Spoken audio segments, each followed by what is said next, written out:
So in this video, I will be making a case for reparations. At first, I'm going to be arguing against some bad arguments for reparations. Don't worry though, as in the second part of the video, I will pivot towards making good arguments for reparations. I simply wish to remove the clutter of bad arguments that I think have actually stood in the way of achieving reparations.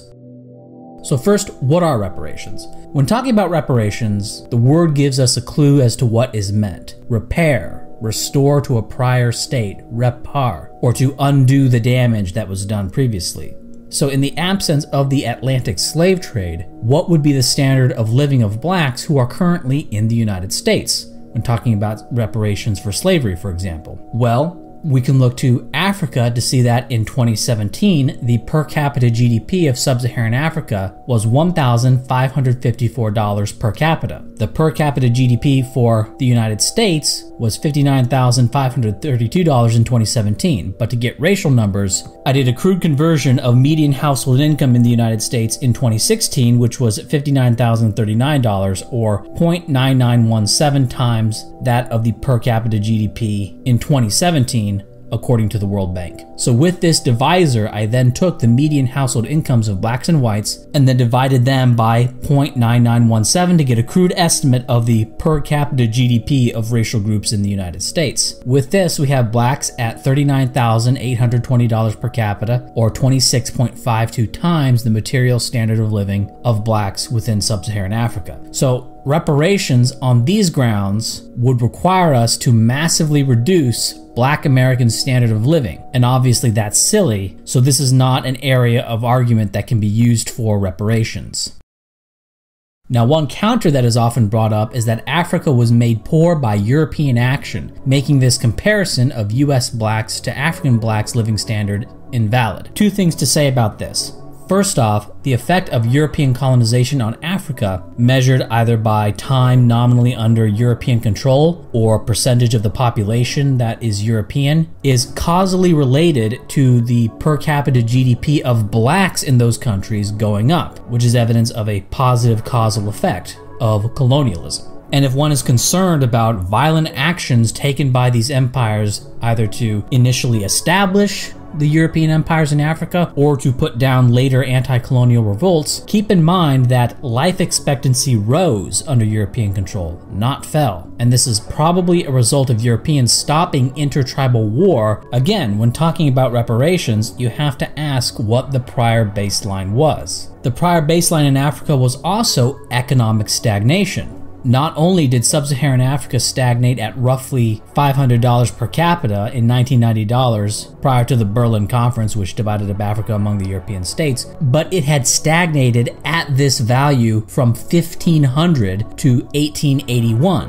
which is to say, even during the 300-year period of regular contact with Europe through the slave trade, which is to say, there was zero sign that Africa was going to be like Japan and radically change their society and change their economy in response to prolonged and significant European contact. Africa's economy only began to improve when they were outright taken over by European states. There is zero evidence that European rule stood in the way of some nascent industrial revolution that would have happened if Europe didn't take over Africa. But another problem with this argument is that even if it were true that colonialism made Africa poor, which it didn't, this kind of argument expands the scope beyond white Americans to whites in general. And when talking about reparations, we need to decide who we're talking about and stick to it, not constantly morphing who exactly is being accused so that you can lay all of the things that the white British did at the feet of white Americans. If you want to talk about the net effects of all white people, I'm fine with that, or a particular group, I'm fine with that too. But one tactic I often see is that when talking about good things white people did, advocates of reparations will define the group very narrowly to specific white peoples or even down to specific individuals. But when talking about what to blame white people for, then everything that any white person has ever done is called in. And this kind of double standard may be effective rhetorically. I'm skeptical if it's even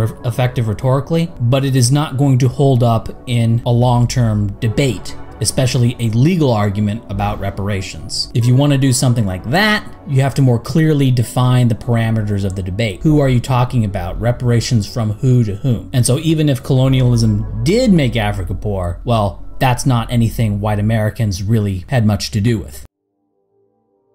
General problems with all reparations for slavery arguments. 1. Black slaves were not U.S. citizens, and what reparations would mean is retroactively applying constitutional rights of U.S. citizens to non-citizens, and then punishing people for not respecting those rights which did not exist at the time, i.e. changing the law, making something illegal, and then punishing people for doing something that was legal at the time. And 2. How does it compare to Africa? Remember, the burden of proof is on the prosecution. You have to positively make the case that slavery made blacks worse off than they would have been had they not been brought to the United States. And so it's not enough to say, this was bad, or I think this was unfair. The reference point is what their situation would have been had they not been brought over from Africa. Another line of argument that I see similar to the income argument is alienated labor, which is to say that surplus value was taken from slaves off the top of what they produced. Some even go so far as to say that slaves weren't paid, which of course is silly since slaves didn't starve, so they were obviously giving something for what they produced. The amount of alienated labor that slaves in the United States lost was not as much as you might think. It was around 12.5%, higher in some years, lower in others depending on the prices of everything. In contrast, short-term loans were at roughly 10%, railroads were at about 8%, meaning that the profit margin on the economy generally, and of course profit is made off of people, you don't make profit off of trees or rocks or anything, profit comes off of living, breathing people. This was about 3 to 4% lower than the profit made off of slaves. Slaves had to be housed, they had to be clothed, they had to be fed. Technically, they had certain legal rights to be allowed leave when they were sick. Some slaves were paid cash for what they did. Some were confined to a plantation, but there were some slaves who actually drove cattle, driving cattle down cattle trails out in the middle of nowhere. And some slaves worked as professionals in cities. So in terms of what slaves produced that was just taken from them because they were slaves, that was at most 4% more than what was taken from the average person in the economy at large.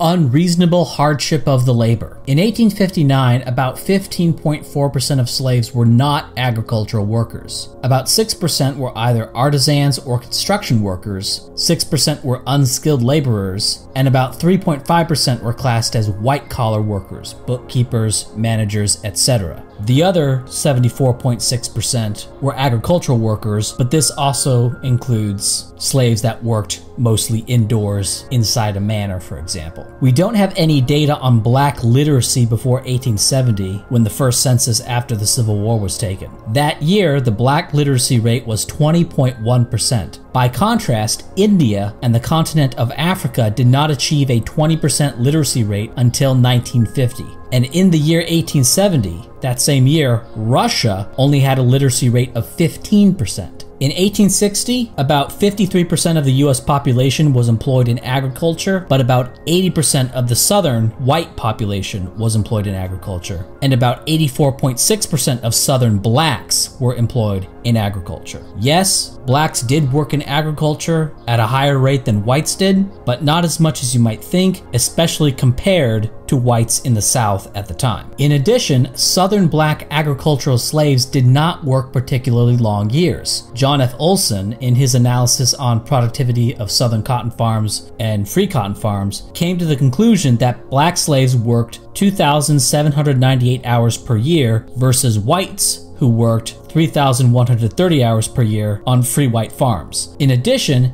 a natural experiment existed on the Logan family farm from 1952 to 1965, comparing the amount of cotton picked per day on the Logan family farm versus the average slave farm from 1850 to 1860. And slaves picked on average about 3% more cotton per day than the Logan family did, which is evidence that slaves worked about as hard as cotton farmers in the 1950s did. We can also compare the slave diet in 1860 to the free diet in the United States in 1879. Remember, this free diet is 19 years later. total slave caloric consumption is higher, but they have less meat and less milk, and so the slave diet was probably healthier because they weren't eating the diet of kings and queens, and so they didn't have the health problems of kings and queens. Also keep in mind, the reason slaves could very plausibly have a higher material standard of living than free white farmers did is because slave plantations tended to be on higher quality land. And so even though slaves were giving up between 10 and 15% of what they produced to their lord, or master as it was called, 85% of what a man produced on a plantation could be greater than 100% of what a free white farmer produced on less productive land, and without the efficiencies of specialization you get on a large factory farm. I'm not saying that I know for sure that this is the case, I'm simply saying that this is entirely plausible. The life expectancy of a US slave was about the same as that of most European populations around the world at the time, about 36 years, and only 4 years less than that of the wealthiest populations on the planet at the time, which would be whites in the United States and England. And keep in mind that blacks in the United States have a lower life expectancy than whites in the United States even today. So even this gap could be in whole or in part a function of a genetic difference. There's no reason to just assume that a population that evolved in Africa and a population that evolved in Europe would be genetically predisposed to having the same lifespans. On top of that, US slaves were taller than all contemporary white populations except Swedes and people from Milwaukee in this survey. And Milwaukee, of course, is in Minnesota, which was at the time primarily settled by Swedes. And blacks in the US today are actually slightly shorter than whites in the US today. So the argument that blacks are just naturally taller, so them being taller under slavery is not evidence that they had better nutrition, that's a bad argument because there's no reason to believe that blacks are naturally taller than whites. In fact, based on census data, blacks are slightly shorter than whites. All of the evidence points to slavery in the United States not being a particularly hard amount of work, and by all measures of standard of living, they were better than most people on the planet at the time. In terms of opportunity to work in something other than agriculture, black slaves had more opportunity for professional advancement than, say, a serf in Russia, India, or China, and they certainly had a higher literacy rate as a population than Russia, India, or China. Corporal punishment. On corporal punishment, the only actual number we have comes from the Work Project Administration slave interviews. In these, 30% of slaves reported to have ever faced corporal punishment of any kind. This could include flogging, but it could also include things like being forced to spend the day in stocks, or one example of corporal punishment was having to spend a certain number of hours in a hothouse where you were forced to sweat and not given anything to drink. So 30%, but remember that this is just testimony and should be treated as a maximum value, not a minimum value. Also keep in mind that today, about 16.2% of the black population ever goes to prison in their life, and black slaves did not go to prison during slavery. And since slaves didn't go to prison, corporal punishment was done in lieu of going to prison. And if we take slaves at their word, corporal punishment was done a little less than twice as much as blacks go to prison today. There's this picture here that's blown around everywhere. Okay, what did this guy do? Maybe he raped a kid, and that lashing that he got was, if anything, far less than what he actually deserved. You don't know. His name was Gordon. He was a runaway slave, and the abolitionist who took this photo said that he was whipped for undisclosed reasons. Okay, here's a picture of a guy with his arms blown off. What should we make of this? Here's a picture of a guy being hanged in public. Here's a photo of some guys being hanged in public. Well, the photo was of black people, so they were probably hanged just because they were black. Because that's what people did back then, right? They just went around hanging people for being black. To imagine that white people today doing that would be crazy. You would never imagine white people today doing something like that. But back then, back before you were born and outside of living memory, that's where we can imagine that white people were demons back then who would actually do stuff like that. Breaking up families. This is an argument in which the reparationists come much closer to having a case. According to The Slave Family, A View from the Slave Narratives by Stephen Crawford, only 51.1% of black families had both parents co-residing. By 1880, this number had increased to around 70%, which is where it stayed until 1970, when it started to decline. By 2011, only 37% of blacks lived in two-parent households, while 75% of whites did. So there you have a 19-point gap between intact families during and after slavery. But once again, what are we comparing this to? How intact were slave families within Africa? Again, the burden is on the reparationists to show that African slave families in the United States were more likely to be broken up than they were in Africa, or if they had been sent off to India, North Africa, or the Middle East. Whites caused their status of enslavement. This argument is that whites caused these black people in the United States to be slaves. I go into this in more detail in a post on my website, but the supply of slaves was almost perfectly inelastic, meaning that about 40% of the population of Africa was a slave to be sold either within Africa or abroad, and this number was fixed and did not change in response to demand. The slavers couldn't just decide to increase their production of slaves. There wasn't some slave factory somewhere, and evidence of this is seen in what is known as the inelasticity of supply, that prices go up almost vertically with any increase in demand. This is in economics evidence that supply cannot be increased for the good, and you end up with an auction situation where potential buyers just bid up and up and up on a finite number of goods, in this case, people, slaves. And remember, the Atlantic slave trade as a whole only constituted about 10.15% of the total African slave trade at the time, i.e. from 1525 to 1866. Most black slaves remained in Africa. But on the question of reparations, we're talking about white Americans, not all white people worldwide. And the United States only brought in about 388,000 black slaves, which would represent only 0.28% of the whole of the African slave trade. This is certainly not plausible to cause any increase in the number of blacks in Africa who were enslaved. Even if the slavers had the potential to increase production of slaves in response to increased demand, which as we've seen they probably didn't have that ability, this still wouldn't plausibly be enough to change the behavior of slavers to increase the number of slaves that they got. All of this is to say that the United States probably didn't cause a single black person to be a slave. If the United States didn't buy those slaves, they would have either remained slaves in Africa or be sold to Brazil or to India or to some Arab country. Rape. What about the white slave owners who raped black women constantly, as anti-slavery drawings love to depict? Well, Thaddeus Russell, in A Renegade History of the United States, addresses this, saying, quote, "Statistics further suggest that rapes were rare on plantations. Most people of mixed race in the South were either slaves who lived in cities, where opportunities for interracial liaisons were far greater, or were free. According to the 1860 census, 20% of urban slaves and 39% of free blacks in southern cities were mulattoes.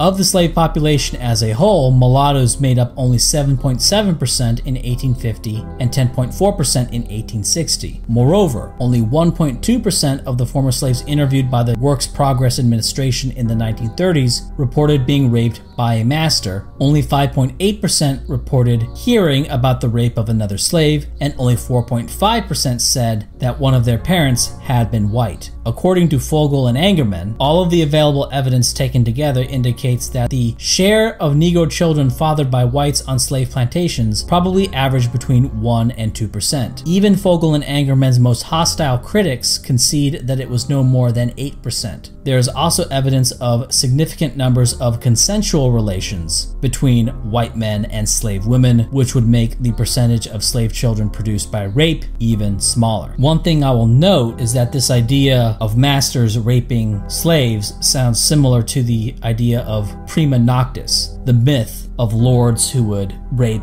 peasant women, with the idea that they had the right of first lie. Today, about 20% of black women report having been raped.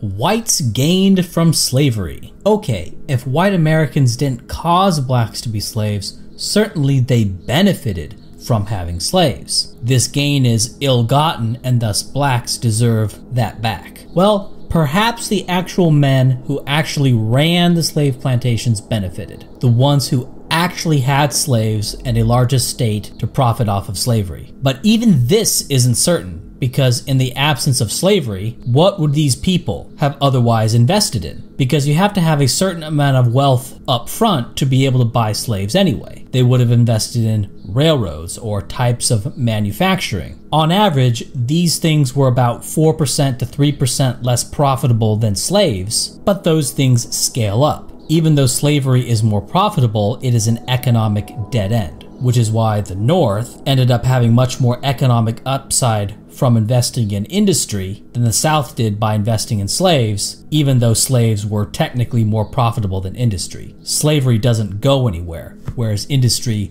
builds on itself. And so it's not a certainty that even these people, the literal slave masters and the plantation owners, ultimately benefited from slavery. And whites in general certainly did not. Whites in the North did not gain, as the North paid about 80% of all tariffs, and more government money was put into southern railroads than into northern railroads. The idea that the South was taxed to fund northern industrial development is just wrong. The funds went in the opposite direction. The South was not being bled with the tariff. The North paid 80% of the tariff. And one thing that a lot of people don't know is that northern agriculture was actually more valuable than southern agriculture, and the value of cereals was greater than the value of cotton. In fact, the combined value of hay and potatoes gave King Cotton a pretty good run for its money. But really, we all know that slavery doesn't make a country wealthy. Brazil had more slaves in absolute and relative terms than the United States, and Brazil was much poorer. The countries which were the center of industrial revolution, the wealthiest countries in the world at the time, in Western Europe, were the first to outlaw slavery, and they did so long before they ever conquered the rest of the world. And the fact that slavery makes a society generally poor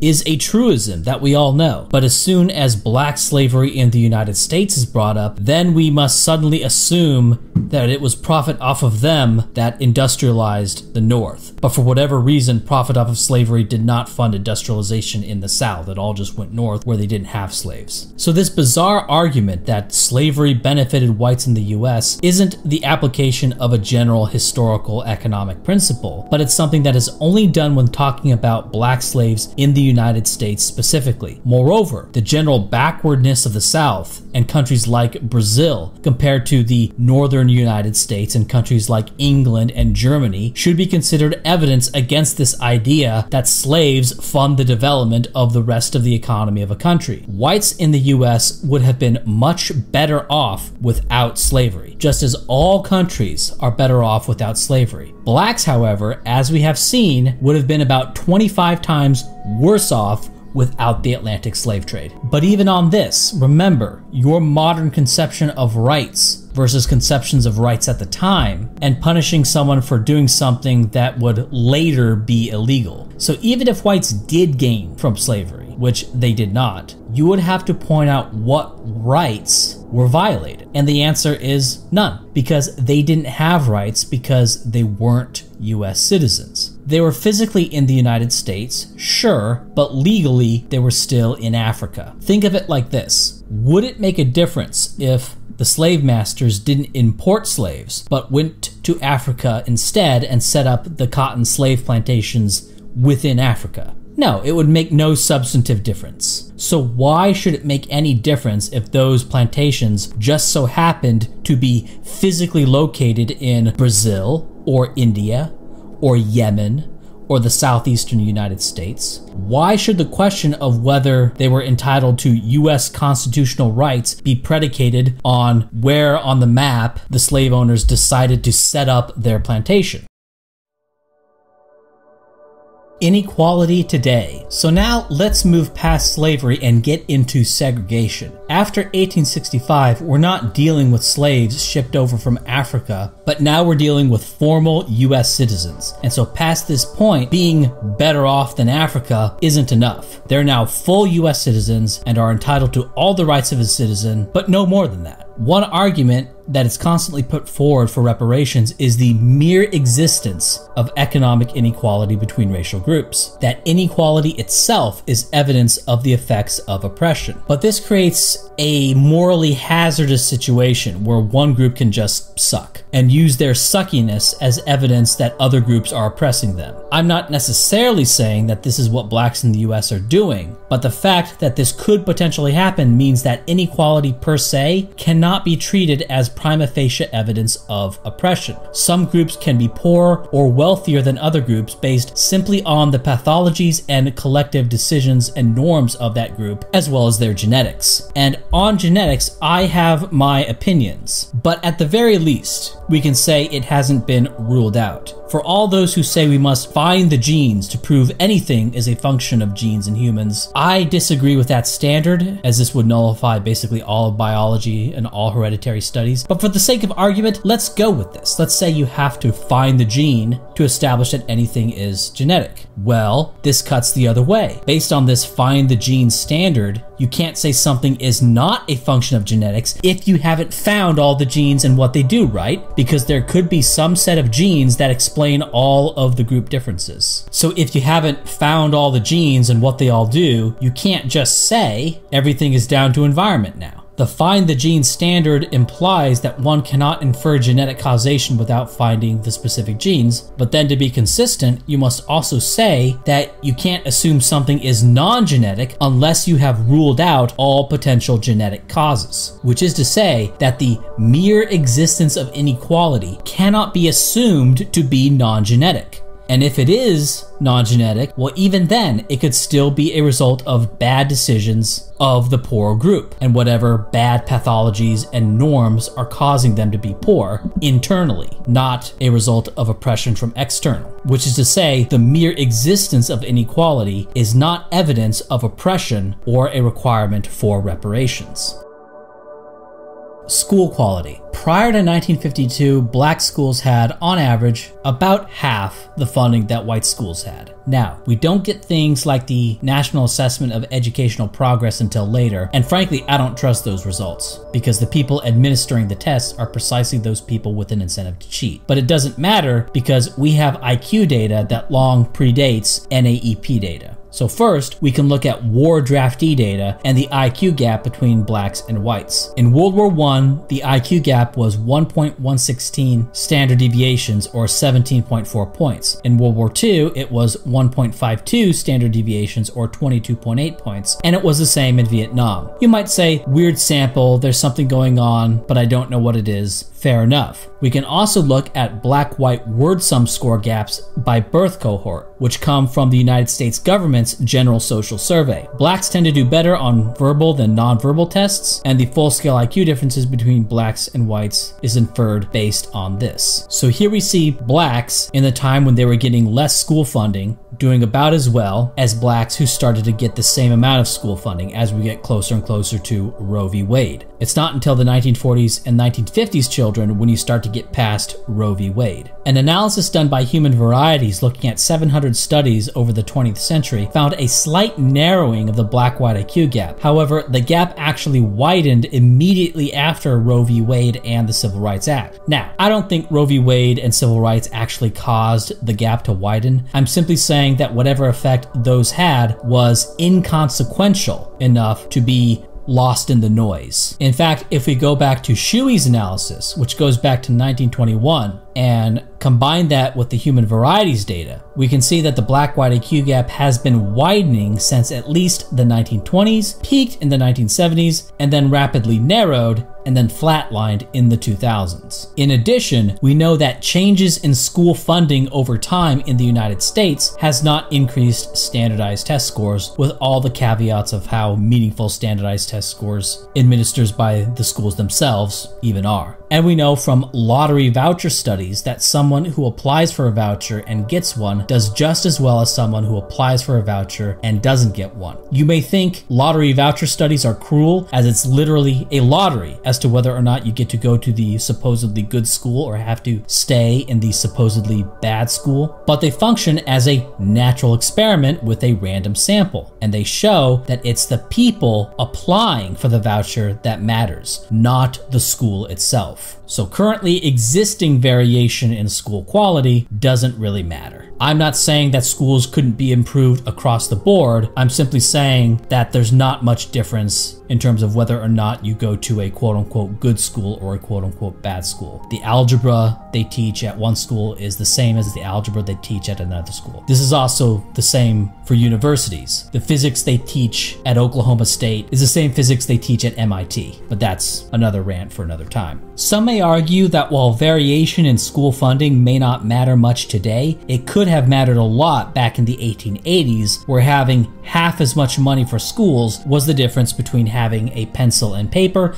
and not having a pencil and paper. That's why I brought up the IQ data, as that seems to speak against this. And if you want to say that this had an effect and use it as a cause for reparations, well, you have to prove that. And the IQ data is evidence that disparity in school funding didn't really matter, because blacks in the 1880s had a relatively higher IQ compared to whites than blacks in the 1920s, who had a relatively higher IQ than blacks in the 1940s, who had a relatively higher IQ than blacks in the 1970s. Also, I didn't consider that people watching this may have silly notions about IQ. IQ is massively predictive of life outcomes. It is the best general psychological predictor across the board, period. And it has survived more ideologically driven assault than any other psychometric, and it's still here, and it's still the king. What matters in science is predictive validity. A theory is accepted if it actually works. That's what matters, predictive validity, and IQ is king in terms of predictive validity. But the next thing to consider is that a lot of this discussion as to whether the lower black school funding had any effect is irrelevant anyway, because the next problem is that this notion of school as a public good, this is something that came later anyway. And so the idea of having an equality of schools was seen as silly, as being required to enforce an equality of shoes, for example. It was only when the general mentality shifted towards schools being a public good did there come some demands to make whites pay for as nice a schools as they had for blacks. And so today you have people projecting a modern mentality which views schools as a public good onto people in the past who considered schools a private good, which is to say that your view of some inequality as being an injustice is dependent largely on whether or not you happen to see that thing as a public or private good, and that's just a matter of opinion. Prison sentences. One fact that surprises a lot of people is the ratio of incarceration between blacks and whites is higher now than it was in 1960, or especially 1930, the supposed heart of Jim Crow. In addition, the black multiple of white median prison time served is virtually the same between 1952 and 2009. These aren't cherry-picked numbers. These are actually just the 3 years the authors looked at in the report, which I am using, that I forgot the name of, but will be in the description. And an analysis of prison time served in the 14 states of the South in 1937, smack dab in the heart of Jim Crow and smack dab in the South, well, it's right in line with the other years for the United States as a whole. So it doesn't look like the Jim Crow South gave particularly harsh sentences, at least no more than courts in the United States currently do. Also, in case people don't know, blacks are more likely to be repeat offenders, and repeat offenders get longer sentences for the same crime. And there's also the possibility that blacks are committing more severe crimes within any given class on average, i.e. that a black robbery is on average for a higher amount than a white robbery. Another factor could be courtroom behavior, and this is based on the fact that when IQ is controlled for, black-white differences in sentence time for first offense goes away. So when you control for the IQ of the defendant and you control for whether or not they committed a crime previously, the race differences in average sentences goes away. And people with higher IQ, I suspect, would have better courtroom behavior, and so I think the entirety of the current black-white disparity in sentence length, both today and in the past, even in the heart of the Jim Crow South, is entirely a function of courtroom behavior and being a repeat offender. Another argument for reparations is that the court system is unfair to blacks as it is more likely to put blacks in prison in the first place. Now, this argument would be one which isn't based on anything that happened in the Jim Crow era, but is more recent as this racial disparity in ever going to prison has increased over time. The question though is, are blacks being unfairly targeted? A disparity could just be that blacks are committing more crimes. And in fact, that should be your default standpoint on this if you don't have any evidence of bias. After all, in shooting reaction experiments, police actually had more delay on shooting a black person than a white person, and shot more innocent white bystanders than black bystanders in simulations. And police with body cameras are actually more likely to use physical force against a black suspect than a policeman without a body camera is.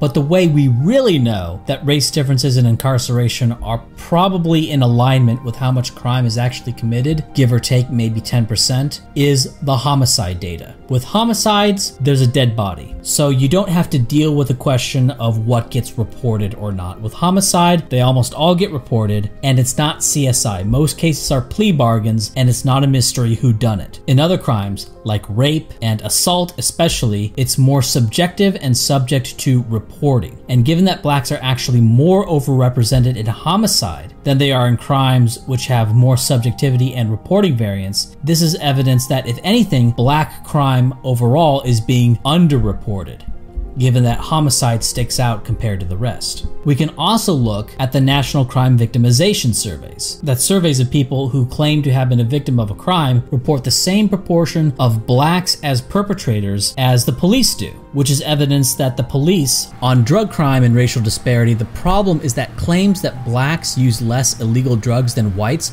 are based on surveys. And if you survey blacks and whites and ask them how much crime they commit generally, blacks will tell you that they commit fewer crimes of all types than whites do. We know blacks are lying about crime in general, so why should we trust blacks on surveys about drug crimes? When trying to figure out if someone is criminal, you don't ask them. That's retarded. But that's what is done to establish that blacks are less likely to be regular illegal drug users than whites. In addition, blacks make up 38.8% of the prison population for drug crimes, but make up over 40% of the prison population for all crimes.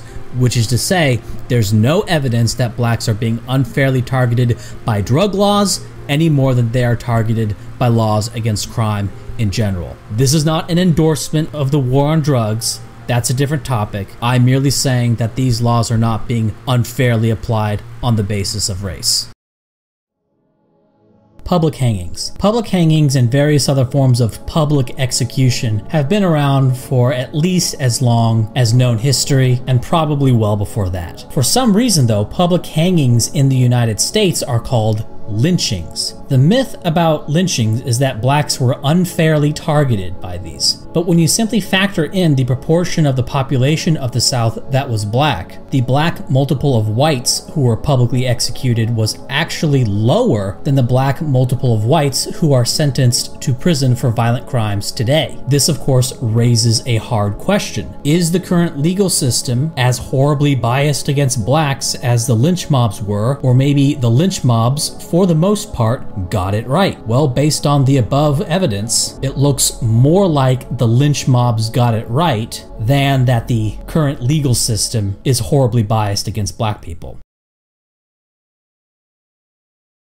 The first thing to note is that today, banks are not unfairly racially biased in their lending, because the reality is, for a given credit score, blacks are less likely to pay back a loan than whites are. So yes, banks today explicitly discriminate on the basis of race, but in terms of failure rates, the races default at the same rate, meaning a black person with a credit score of 450 is going to be about the same risk as a white person with a credit score of 400, and so they get the same loan, and so both of these groups default at the same rate. The banks are accurately assessing risk, and there's all these articles decrying discrimination in loans, and it's just nuts. If you think the banks are leaving money on the table, then give out the loans yourself. Not you personally, but people who fancy themselves progressives as a collective have a lot of money.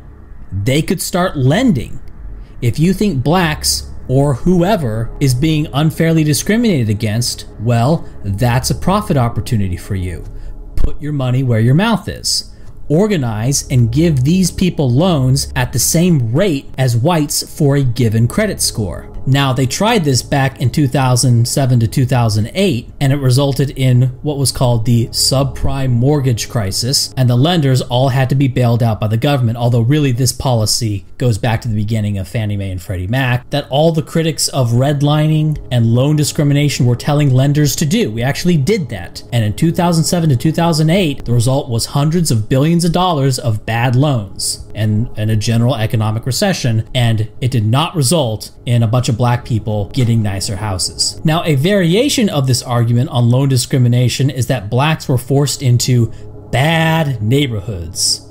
That even if they weren't being discriminated against, blacks were sort of funneled and shunted into bad areas. And this always struck me as a very odd argument, because what makes a quote-unquote bad area? For example, the cities of Detroit and St. Louis are, on the whole, considered bad areas today, and they are majority black. Now, were Detroit and St. Louis always bad neighborhoods? Were they quote-unquote bad neighborhoods when they were majority white? No, they were not. So this idea that blacks were forced into bad areas, it's a bogus argument because it assumes the very thing it's trying to prove. That blacks were forced into bad areas, implying what? That certain buildings or roads or particular places on the map are inherently poor or something? It's really silly. It's really facetious.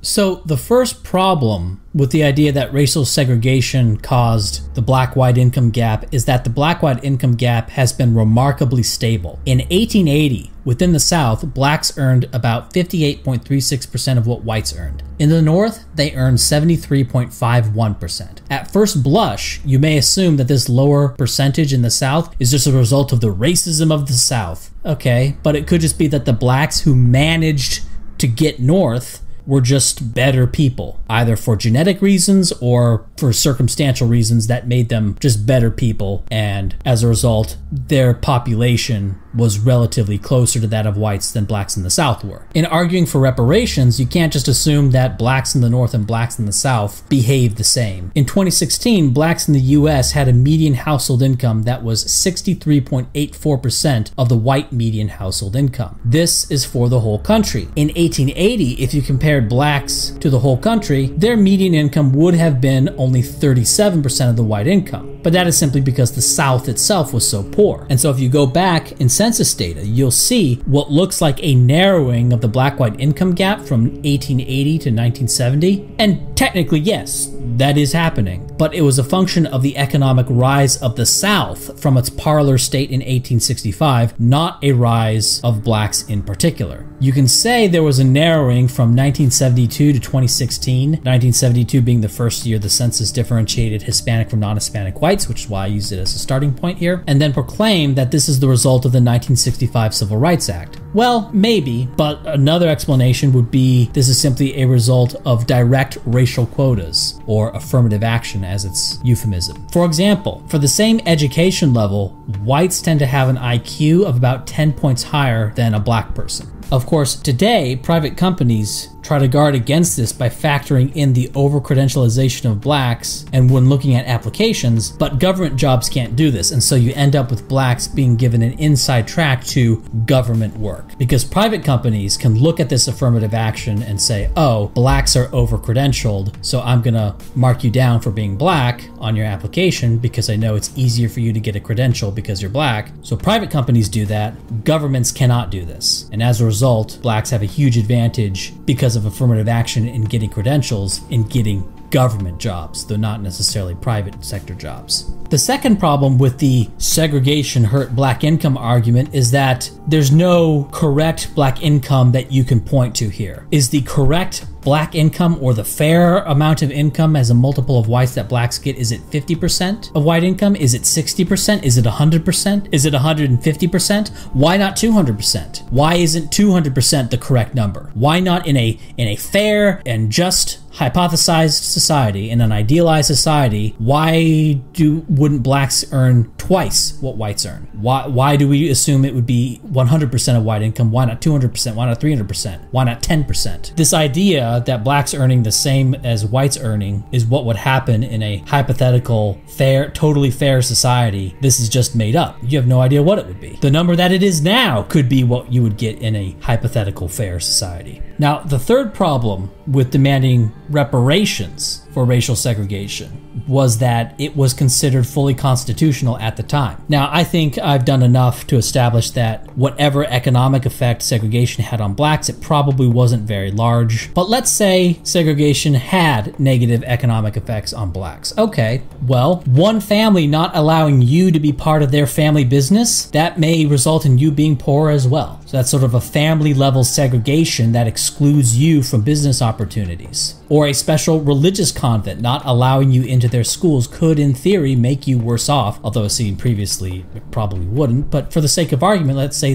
going to this school tends to cause you to be much more successful in life. If you're excluded from that school because you're not part of the religious convent and they don't take converts, well, should they be forced at gunpoint to allow you into their special school that they made? Because even if this were the case, that prohibiting blacks from certain white businesses and schools actually made them poor, which I don't think it really did, well, oh well. Segregation on the macro scale was seen as just as legitimate as segregation on the micro scale. It's your business, it's your school, it's your neighborhood, let in or not let in whoever you want. And for 176 years, from 1789 to 1965, this was considered constitutional. So you can't hold it against white people for not knowing that in the future, that these, at the time, completely normal and common sense rights to exclude would be considered unconstitutional, and then retroactively demand money from their grandchildren for whatever monetary loss you claim to have faced by not having access to whites. And here's a hot take. The right to racial segregation in private and government organizations is constitutional, and the courts today, 1965, have gone rogue. And it's quite simple. The people who actually wrote the Constitution, the document themselves, they upheld the right to racial segregation between whites and free blacks and Native Americans or Catholics or whoever someone didn't want to deal with. They supported the right of entire towns to exclude Catholics from being allowed to enter the town, for example. And so you had 176 years of legal precedent. The founders themselves both allowed and practiced racial segregation, and nowhere in the Constitution did they prohibit it. Now, if you want to say that the founders who wrote the Constitution didn't really understand what it meant and they got it wrong, and that the courts in 1965 understood the true meaning of the Constitution and they got it right, well, okay, that's one thing to consider. But when arguing about reparations, you cannot hold it against whites who before 1965 practiced something that the courts themselves said was constitutional. You can't have the courts saying, oh, racial segregation is constitutional for 176 years, and then at the end of that 176 years say, oh, racial segregation is not constitutional, now you have to pay for the previous 176 years of racial segregation. And one side that people don't appreciate is that in segregation, blacks had a monopoly. If you were black and the white movie theater wouldn't let you in, you had to go to a black-owned movie theater. This gave black businesses a monopoly on black customers in whatever was being segregated. Once segregation ended, these monopolies were lost. And so whether segregation helped or hurt blacks, and yes, I said helped, as that is a possibility, this is an empirical question, very much like debates on protectionism versus free trade. Black businesses got all the black customers as segregation protected them from competition with white businesses, but they didn't have any access to white customers. Is this a good or bad trade-off for the black population as a whole? Well, that's not something that you can just assume to be one way or the other, just as you can't just assume that in all cases free trade is better than a certain amount of tariffs. Certainly the Chinese believe a certain amount of protection from foreign industries is beneficial to their development. Why wouldn't a certain level of protectionism be beneficial to black economic development? And that's something that, however much you hate the idea of Jim Crow and hate the idea of segregation, that was one thing that it provided. Okay, so in this video, all this time, I've been making a case against reparations. I'm sure a lot of people are listening to this video going, when is he going to get to it? When is he going to make the case for reparations? Well, here it is, and it's probably not something you've ever thought of, but it's actually fairly simple and fairly straightforward. Unlike all the other arguments previously for reparations, this is something that you can very quickly and very directly and simply quantify in a rather objective way what the cost is. In 2014, the net cost of black people per capita was about $10,000 per person in terms of government use minus taxes paid. Now, if you assign all military spending to whites, this only goes down to $7,700 net cost for each black person, right? That's after assigning all military costs to whites. This is about $300 billion. Now, for race and government use, I didn't factor in blacks, for example, using more police, using more court and prison funding, using a higher proportion of special ed or behavioral disorder costs in schools, using more of things like EBT. I just said below a certain level, we'll just assume all government use is equal between the races. I'm not even going to go there on all those little things. I'm just looking at the big entitlement programs. So these are extremely generous estimates for my part. So the first argument for reparations would be the direct financial cost of blacks to whites over time. Now, I haven't done this for the years after 2014 because I'm kind of lazy, but if it's $300 billion per year since 2014, well, we're already at $1.2 trillion that blacks owe whites in reparations. And this is a very clear amount. It's not a vague amount. It's not a blank check. It's a very clear, straightforward amount. And we can say, here's why you owe this. And it's right on the balance sheet. It's much more straightforward than things like, oh, segregation caused them to have lower incomes than they would have otherwise had in a hypothetical universe where there wasn't segregation. No. This is much more straightforward than that. Now, a more rigorous researcher could dig down further and maybe find another $200 billion or so in there, would be my guesstimate of how much more there is. But we don't even have to do that. Let's just go with the big entitlement spending and tax revenue differentials. That alone gives us $1.2 trillion. Another cost would be, say, city destruction. This is a little bit more hard to measure. It would be, for example, the influx of blacks into Detroit, which forced whites out of the city, creating suburbs, and so whites having to commute more, and of course having to build a new building for whenever you move your business out of St. Louis or out of Detroit. And you also have to reconstitute all the supply chains to the new area, right? All the infrastructure of these cities is lost because they were filled with blacks, and the blacks took over the government and Africanized it. Now, the city destruction and the cost of city destruction, this is much more complex than the simple direct budgetary cost of blacks. And this would require, say, a committee agreed upon beforehand to assess the dislocation costs and put a price tag on the cost of commuting, for example. And a third argument for reparations would be the system of privilege. This is affirmative action, or the anti-white race laws in all its forms, and most people don't quite realize just how severe this is. For example, as mentioned previously, for any education level, black people have an IQ of about 10 points lower than whites at a similar level. And on an application, being black is worth 230 SAT points going into a university, and a similar standard deviation advantage in GPA and extracurriculars. This is predictably resulting in employers devaluing degrees, since so many of these universities aren't letting in the best anymore and bringing in people based on all sorts of stupid quotas and goals. This is an efficiency cost. There's an efficiency cost to affirmative action and bringing in unqualified blacks into an organization as opposed to the better qualified whites. There's even evidence based on patent data that not having blacks results in a country being more innovative. And by that I mean a country with 10,000 white people will be more innovative than a country with 10,000 white people plus 10,000 black people. And we can speculate as to why this would be, as to why the simple presence of blacks in your country drains resources and mental energy away from whites to deal with the blacks who are now here. Okay, so obviously I don't support forcing black people to pay white people trillions of dollars. The point of that is that the supposed oppression whites have put upon blacks just evaporates when placed under the most rudimentary scrutiny, and white people have a much less roundabout and a much more direct argument to make for being entitled to reparations in the collective, race-based sense. On slavery, the correct response from a white person is, you're welcome. You're welcome for ending slavery worldwide, making Africa better off, and allowing your ancestors the much better life as a slave in the Americas as opposed to being a slave in Africa, or worse, being a slave in Asia. And of course, ultimately allowing you a fantastic life as a black person in the United States compared to how most of the world lives. On the issue of segregation, the correct response for a white person is, you don't have a right to access to whites. During segregation, the reason blacks had lower school funding is because schools were funded by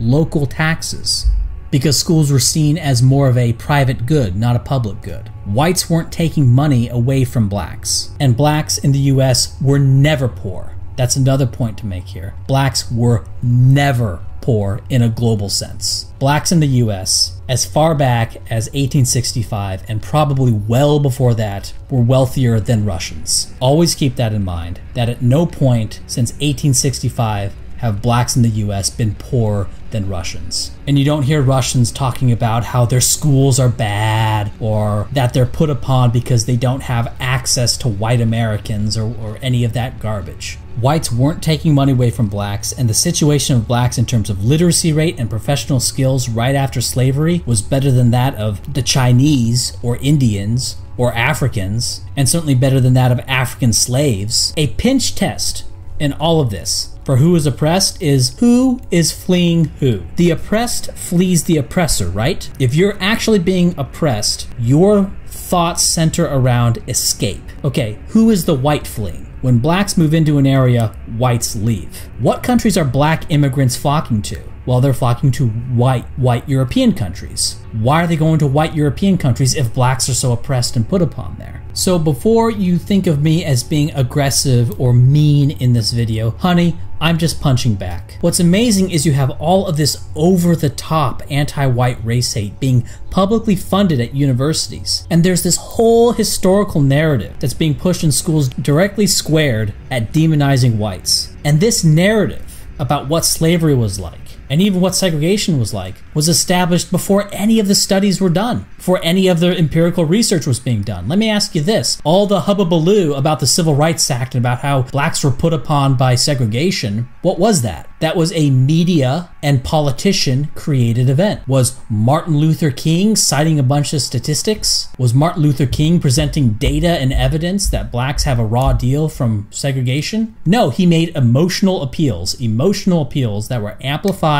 by news media. That's why it mattered. Martin Luther King running around saying stuff doesn't matter. What mattered was that he was signal boosted by the institutional media, and then government came around and put it in place. And after that happened, then all the history books started saying segregation was a real put upon for blacks. That's it. That's what happened. There was no studies being done. There was no data analysis. The Civil Rights Act wasn't proven. It was something that was pushed through emotion and force. And when I question the underlying historical narrative, the underlying oppression narrative, people act as if I'm bashing some sort of victim group or as if I'm the aggressor here. Blacks aren't victims. Blacks aren't even poor. Blacks aren't disadvantaged, and they never were. On slavery, you're welcome. On segregation, you don't have a right to access to whites. You're not put upon. You're actually coddled and privileged, and nobody owes you anything.